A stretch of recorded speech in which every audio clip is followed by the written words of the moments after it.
دوڑ لگاؤ، مسجدوں کی دوڑ لگاؤ، اللہ کے عرش پہلے آسمان پہ آ جاتا ہے اور ایک فرشتہ اعلان کا یا باغ الخیر اقبل و ابشر، ارے بھلائی کے چاہنے والے تجھے مبارک ہو، آگے بڑھ آگے بڑھ۔ اور دوسرا فرشتہ کہتا ہے یا باغ الشر اقصر، اے برائی کے کرنے والے اب بس کر، اب بس کر، اب بس کر۔ اور اللہ تعالیٰ کا اعلان ہوتا ہے کوئی بخشش چاہنے والا، ہے کوئی معافی مانگنے والا، ہے کوئی جنت کا طلبگار، ہے کوئی جو مجھ سے آ کے مانگے اور میں اس کو عطا کروں۔ عرش پہلے آسمان پہ رہتا ہے، 29 کی رات تک عرش پہلے آسمان پر رہتا ہے۔ 20 تراویح پڑھا کرو، ہر سجدے پہ 1500، 40 سجدوں پہ 60,000،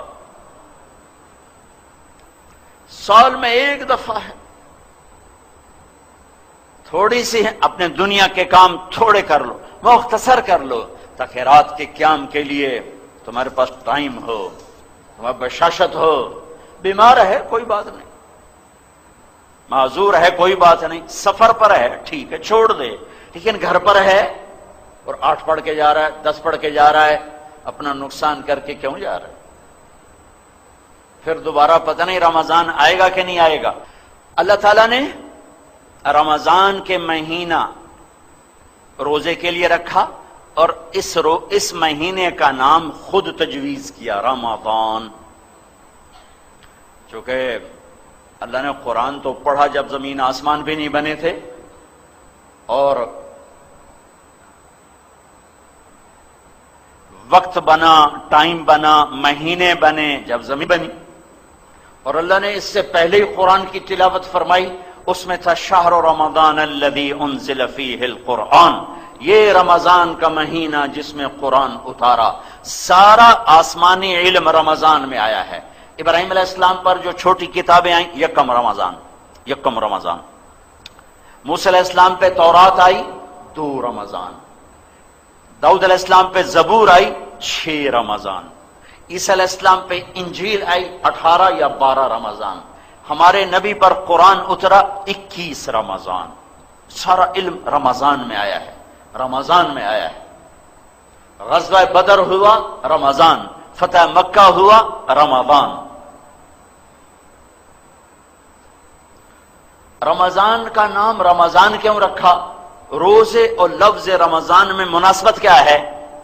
رمضان کا مطلب ہے جل جانا، جل جانا، صلاۃ الاوابین حین ترمض الفصال، حدیث شریف میں ہے۔ تو جلنا، جلنے کا کیا مطلب ہے؟ اس میں جلنے کا کیا مطلب ہے کہ جب کوئی مرد عورت روزہ رکھتا ہے تو اللہ اس کے پچھلے 330 دن کے گناہ اٹھاتا ہے اور اس کی بھوک اور پیاس کی بھٹی میں ڈال کے جلا دیتا ہے۔ بھوک بھی ایک آ گئے، پیاس بھی ایک آ گئے۔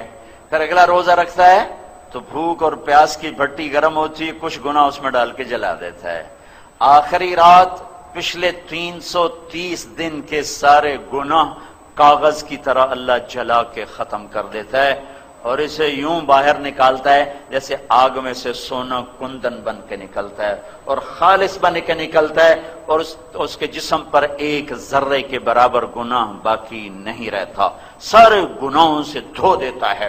اور عید کی نماز پر اللہ اعلان کرتا، او مانگو، دنیا مانگو گے جو مناسب ہوگا وہ دوں گا، آخرت جو مانگو گے جتنی مانگو گے اتنی دوں گا، وہی دوں گا جو مانگو گے وہ دوں گا۔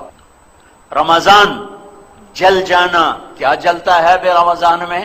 اس میں روزے رکھنے والے کے گناہ جلتے ہیں، اور آخری رات سارے گناہ جل کے راکھ بن کے ہوا میں اڑ بکھر جاتے ہیں، اور یہ ایسے ہو جاتا ہے جیسے آج ماں کے پیٹ سے نکلا ہو۔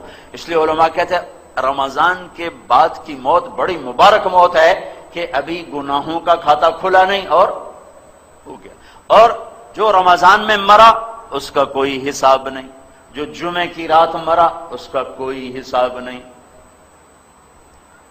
اب یہ تو اللہ ہی نصیب کرتا ہے، تو رمضان کی موت دن میں مرے، رات میں مرے، دوپہر میں مرے، شام میں مرے، قبر کا حساب کوئی نہیں۔ اور جب ایک دفعہ حساب نہیں لے گا اللہ تو پھر عید کے بعد تھوڑا ہی کھاتے کھولے گا، لے آؤ بھائی کھاتے کٹوئے دے۔ پھر اس میں اعتکاف ہے آخری عشرے میں، ماشاءاللہ مسجدیں اب آباد ہوتی ہیں، اللہ کا شکر ہے، بہت اعتکاف میں بیٹھتے ہیں، ماشاءاللہ جوان بہت ہوتے ہیں، مسائل سیکھے بغیر بیٹھ جاتے ہیں۔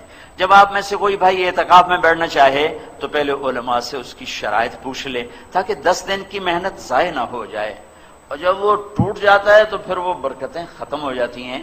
تو جو بھائی اعتکاف میں بیٹھے پہلے ضرور کسی اچھے عالم سے اعتکاف کے مسائل پوچھ لے تاکہ اس کو اپنی محنت کا صلہ تو ملے۔ صدقہ فطر، روزوں کا صدقہ، یہ ہمارے عام طور پر گندم کے حساب سے دیا جاتا ہے، جو کوئی آج کل 80 روپے 100 روپے بنتا ہے، لیکن ہمارے نبی صدقہ فطر دیا کرتے تھے یا کھجور کا یا کشمش کا۔ جو اب میں صاحب وسعت مالدار لوگ ہیں وہ کشمش کا 3 کلو پوچھو بازار میں کیا ہے، اس کے مطابق صدقہ فطر دو تو تقریباً ایک آدمی کا 600 700 1000 روپے تک چلا جائے گا، اور ویسے ایک آدمی کا 100 روپے بنتا ہے یا 80 روپے بنتا ہے۔ اگر اس سے کم آنا چاہتے ہو تو کھجور پہ آ جاؤ، کھجور کے 3 کلو لوگے تو وہ بھی 300-400 ہو جائے گا، لیکن گندم سب سے سستا بنتا ہے۔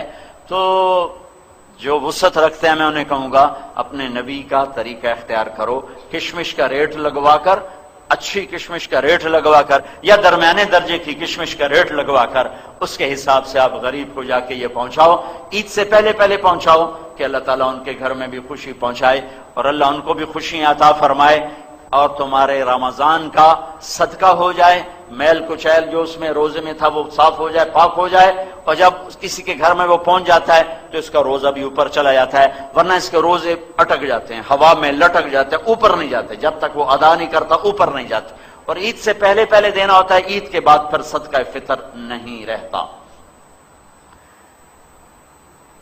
آخری بات یہ کہنا چاہتا ہوں بھائیو، رمضان ہمدردی کا مہینہ ہے، شہر المواسات، یہ ہمدردی کا مہینہ ہے، لیکن ہمارے تاجر بھی کمائی کے لیے چھرے ہاتھ میں پکڑ لیتے ہیں اور اتنے ریٹ بڑھا دیتے ہیں۔ میں درد سے کہہ رہا ہوں کہ رمضان میں آخرت بناؤ، کتنے پیسے بنا لو گے، لیکن چیزوں کے ریٹ دگنے تگنے 5 گنا 10 گنا۔ یہ ظلم نہ کرو، یہ ظلم نہ کرو، یہ ظلم نہ کرو۔ تم تاجر، دکاندار، کپڑے والے، جوتے والے، کھانے والے، مٹھائیوں والے، پکوڑوں والے، سموسوں والے، فروٹوں والے، سارا سال کماؤ، ایک مہینہ ریٹ نیچے لے آؤ تاکہ تمہارا کھاتا آگے جمع ہو، آگے جمع ہو، آگے جمع ہو۔ یہ سخاوت کا مہینہ ہے، یہ مال کا مہینہ بنانے کا نہیں، ذخیرہ اندوزی کا نہیں، سخاوت کا مہینہ ہے۔ لوگوں کو روزے افطار کرواؤ۔ حرمین میں بڑا ایمان تازہ ہوتا ہے دیکھ کر، تو حرمین میں دسترخوان بچھے ہوئے اور آپس میں مقابلے لگے ہوئے ہیں، ایک دوسرے کو پکڑ کے لا رہا، میرے دسترخوان پر، کہتا آپ میرے دسترخوان پر آئیں۔ وہاں چھینا جھپٹی لگی ہوتی ہے اور بڑے بڑے شیوخ، بڑے بڑے سردار عرب خود وہاں قہوہ تقسیم کر رہے ہوتے ہیں، ساتھ ان کے نوکر ہوتے ہیں۔ میں منظر بھول نہیں سکتا، بہت با اثر آدمی مدینہ منورہ کے۔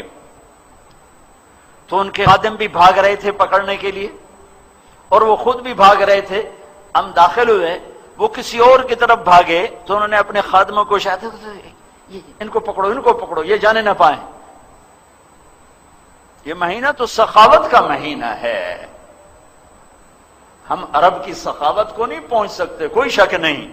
اجمی بخیل ہوتے ہیں، عرب سخی ہوتے ہیں۔ حاتم طائی سے کسی نے پوچھا تھا، کوئی اپنے سے بڑا سخی بھی دیکھا؟ کہنے کہ ہاں، عرب کا ہر بدو مجھ سے بڑا سخی ہے، میں تو بادشاہی کی وجہ سے مشہور ہو گیا۔ پھر واقعہ سنایا، کہنے کہ میں گیا سفر میں تھا تو ایک نوجوان بدو کے ہاں رات ٹھہرے، تو اس نے بکرا ذبح کر کے سامنے رکھا۔ تو عربوں میں نا یہ کھوپڑی ساتھ ہوتی ہے بھنی ہوئی، اور اس کا بھیجا بڑے شوق سے کھاتے ہیں۔ تو کہنے لگے میں نے جو مغز کھول کے کھایا تو میں نے کہا یار مغز بڑا مزیدار ہے۔ تو نوجوان اٹھا اور آ کے سریاں کاٹ کاٹ کے مغز نکال کے کھلاتا رہا، پکا کے کھلاتا رہا۔ جب میں صبح اٹھا تو میں نے دیکھا اس نے 100 بکریاں ذبح کر کے صرف ان کی سریاں کاٹ کے بھون کے ہمیں کھلا دی تھی۔ اور میں نے اس سے کہا، اے نوجوان تیری جائیداد کیا ہے؟ کہ یہی جو پڑی ہو جو دیکھ رہے ہو، 100 بکری، کہ یہی میری جائیداد تھی۔ ارے تو نے اپنے لیے کچھ بھی نہ چھوڑا؟ کہ مہمان کو خوش کرنا ہمارا شیوا ہے۔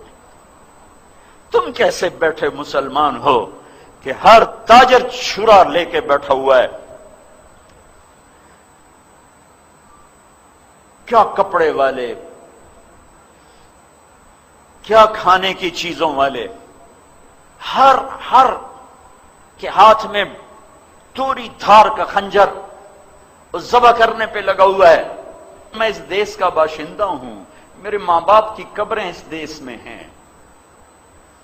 اور اسلام کے نام پہ 2 ریاستیں 14 صدی میں بنی ہیں، ایک مدینہ کی ریاست، ایک پاکستان کی ریاست، اور 27 رمضان کو اللہ نے اسے وجود بخشا۔ تم صرف اللہ رسول کے مجرم نہیں ہو، تم ان 6 لاکھ کے بھی مجرم ہو جو راوی کی موجوں میں بہہ گئے، جو چناب اور ستلج کی موجوں میں بہہ گئے، جو بیاس کی موجوں میں بہہ گئے، جو کفر کی کرپانوں کا شکار ہو گئے، جو لاکھوں بیٹیوں کی عزتیں لٹ گئیں، لاکھوں بچوں کی گردنیں کٹ گئیں۔ تمہیں ان کے سامنے جواب دینا ہوگا، اللہ رسول کی باری تو بعد میں آئے گی۔ میرے والد صاحب کے دوست تھے مہاجر، ہم تو لوکل ہیں، ہم نے یہ دکھ نہیں دیکھا۔ وہ ابا جی کو بتا رہے تھے، میں سن رہا تھا کہ یہ جلندھر سے بھاگا، خاندان سارا کٹ گیا، اکیلی جان لے کے بھاگا، لاہور کا رخ تھا، رات کو چلتا تھا، دن میں کماد میں چھپ جاتا تھا، ستمبر کا مہینہ تھا، اتنا تھا کسی طرح پاکستان پہنچوں، تو چلتے چلتے چلتے چلتے پتہ چلا میں دریائے ستلج پہ جا نکلا، لاہور کو ڈھونڈتے ڈھونڈتے ستلج بہاول نگر کی طرف، تب سامنے بپھرا دریا، پیچھے کرپانیں تلواریں۔ میں نے کہا 2 موتیں یقینی ہیں، یا پیچھے کرپان ہے یا آگے دریا ہے پانی کی۔ تو میں نے کہا پانی میں مرنا آسان ہے، تیرنا نہیں آتا تھا، میں نے کہا پانی میں مر جاؤں آسان ہے، یہ ذبح ہونا مشکل ہے۔ تو میں نے کہا چلو ڈوبتے کو تنکے کا سہارا۔ اب یہ میرے ابا جی کو سنا رہا ہے، میں بیٹھا سن رہا ہوں، ڈیرے میں بیٹھا ہوں۔ کہا مجھے ایک لکڑی مل گئی بڑی ساری، تو میں نے اس کو اٹھایا، میں نے اسے پانی میں ڈالا، میں نے کہا یا اللہ میری زندگی ہے تو پار لگا دے۔ تو اس لکڑی کے سہارے میں نے پانی میں چلنا شروع کیا۔ کہا میں تھوڑا سا پانی میں گیا، میں نے دیکھا دریائے ستلج لاشوں سے بھرا بہ رہا تھا، لاشیں پانی کے اوپر چھا گئی تھیں۔ وہ پوچھیں گے نہیں کہ اس لیے پاکستان بنایا تھا کہ زنا کے اڈے قائم ہو، شراب کی بھٹیاں چلے، قتل و غارت کے بازار گرم ہوں،